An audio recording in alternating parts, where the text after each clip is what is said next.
Today is absolutely glorious. I'm walking through a field of sheep and llamas and reindeers, and we are going into central London to see what Canon have to announce today. If the rumours are to be believed, it will be a 6D Mark II, and if you're reading this video title, you already know it's the 6D Mark II. Let's go and have a look.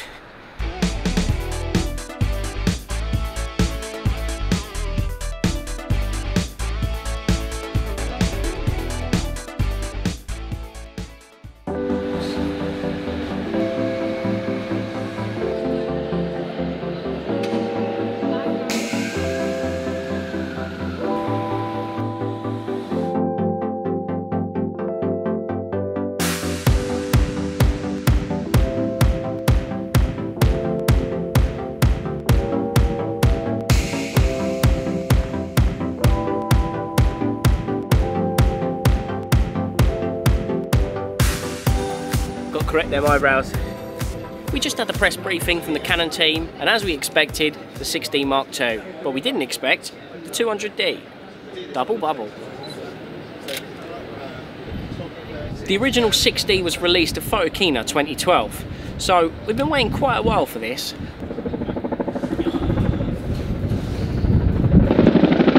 The perfect thing for audio recording as a Chinook.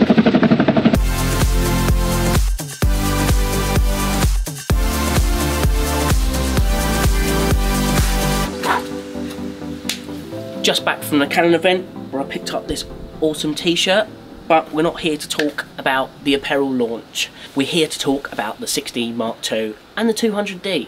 Had some minor technical issues such as this. What a day. Get to the chopper. But I think it's now important that we go through a little bit of top line spec. Inside the 6D Mark II is a 26.2 million pixel full frame CMOS sensor. To get out, isn't it? This is the brand new sensor that we've never seen inside a Canon camera before. David Parry from Canon assured us that this is the same technology that comes from the 5D Mark IV and the 1DX stable, so we're pretty sure we're going to get some good images from this sensor. A brand new Digic 7 processor, which is 14 times faster than the old Digic 6 processor, allows a total of 6.5 frames per second and 4 frames per second in live view. For those that love a little bit of low light, you'll be pleased to know that the ISO range on the 6D Mark II is ISO 100 to 40,000. So hopefully, combined with the processor, you should get some nice clean images at the high ISO range. Canon are pretty keen to focus on the connectivity of this camera, and they've thrown everything at it. It's got Wi-Fi, it's got Bluetooth, it's got NFC, and it's also got GPS. You can log your locations, you can send images from your camera to your smartphone, and you can also control your camera with your phone or your tablet. In general, the body's changed very little. There's a few minor button refinements, but the main thing is on the top of the camera, it's actually a button for changing the focus modes. But other than that, that's pretty much it. That's not a bad thing though, as the original 6D was very easy to use, and Canon's menu systems and just usability of cameras is also very good. They've worked at it for years, and it's a tried and tested system.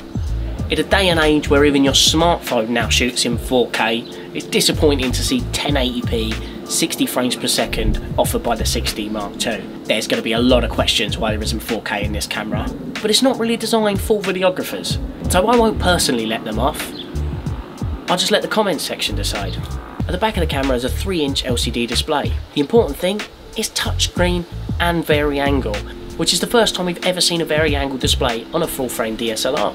It's something that we've come to expect as standard on all entry-level models, but we don't see it on full-frame DSLRs. This is fantastic. The versatility that it offers you is brilliant.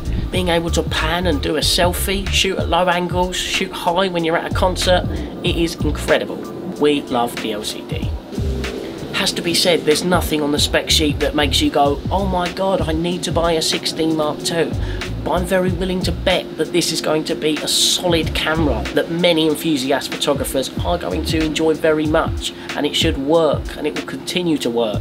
It's also dust and weather sealed, which is very handy when you live in Britain when it's sunny one minute and raining the next. It's not at the forefront of technology, it's not a ridiculous megapixel sensor, but I'm sure this will be a solid performer and a very popular camera for entry-level and amateur photographers. Okay, so here it is. Let's talk about the 200D. This camera replaces the 100D, which I'm going to be honest, I had a little bit of a soft spot for. A tiny little camera that can take lenses about 4 times its size. What's not to like? This tiny little DSLR has a 24.2 million pixel APS-C sensor. Canon has said it's a sensor we've seen before, so chances are it's the same sensor as a lot of the entry-level models. We know from experience they produce great images. Clearly this camera is aimed at the entry-level photographer because it comes in 3 different colours, and entry-level cameras come in 3 different colours. However, I have to admit these are quite stylish and not giant, unapologetic, luminous hunks of plastic like some other manufacturers. Oh my god, make it stop. The camera boasts a 9-point AF system and the Digic 7 processor. Potentially, the 200D could be a very good camera for bloggers. It films in 1080 HD, it also has a flip-out vari-angle screen, and it's got 5-axis image stabilisation in video. Oh, and not forgetting the dual pixel AF. So you never know, you might see my vlogs like this with a 200D suit.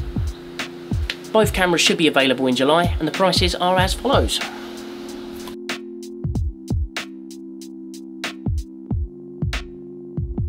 This is my first video. This is my first video for Photo Gear News. Don't forget to subscribe, maybe abuse me in the comments section, share this video, just do what you feel's right.